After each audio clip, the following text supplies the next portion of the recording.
Hi everyone, we are Team 5 and now today we are going to talk about the basic science of domestic waste landfills, including microbial and chemical processes and engineering design to minimize the environmental impacts.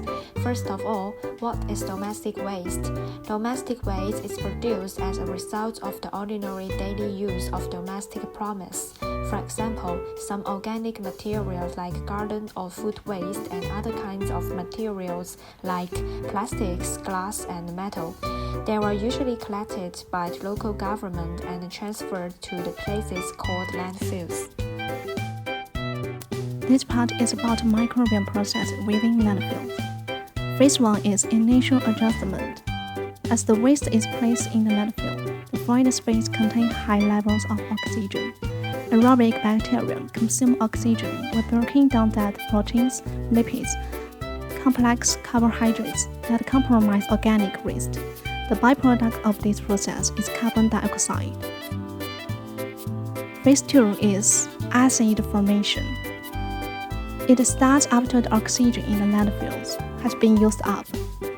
Using an anaerobic process, acidogenic bacteria convert compounds into acetic, lactic, formic acids, methanol, and ethanol. Byproducts of these processes are carbon dioxide and hydrogen.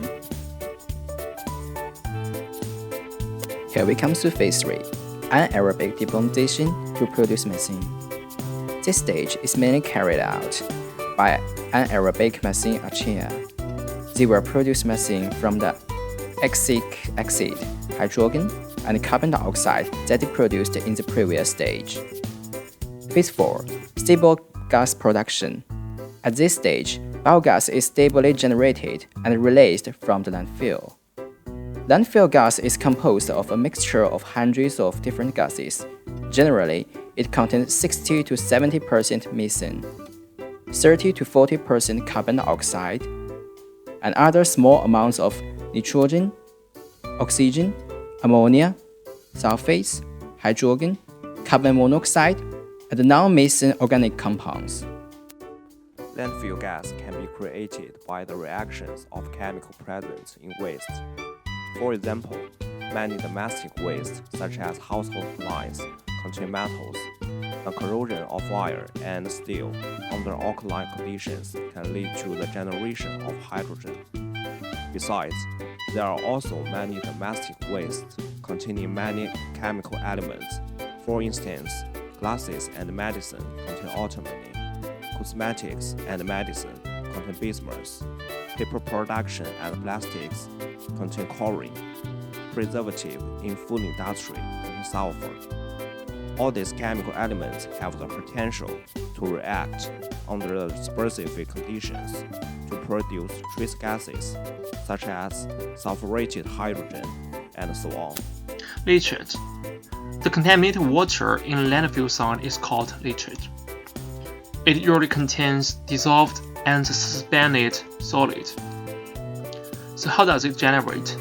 The main mechanism is called water penetration. When water passes through the landfill site, it will facilitate the transformation of contaminant from solid phase to liquid phase. Treatment. Chemical precipitation. Dissolved ions are converted to insoluble solid during this period. Generally, high-strength ammonium nitrogen is being removed in this period. Chemical oxidation, using ozone and hydrogen oxide to oxidize pollutants. This reaction will help reduce 6% of COD in leachate. This part is showing the engineering design to minimize the pollution of landfill gas and leachate. It has two ways to reduce pollution. First, the domestic waste can be added enzymatic pretreatment to accelerate the hydrolysis of organic solids to organic matter. Second, the pollution like landfill leachate can be improved in the anaerobic reactor via leachate recirculation, and the production of methane from the reactor can be collected by the gas collection system, and the effluent can be improved in a better air quality.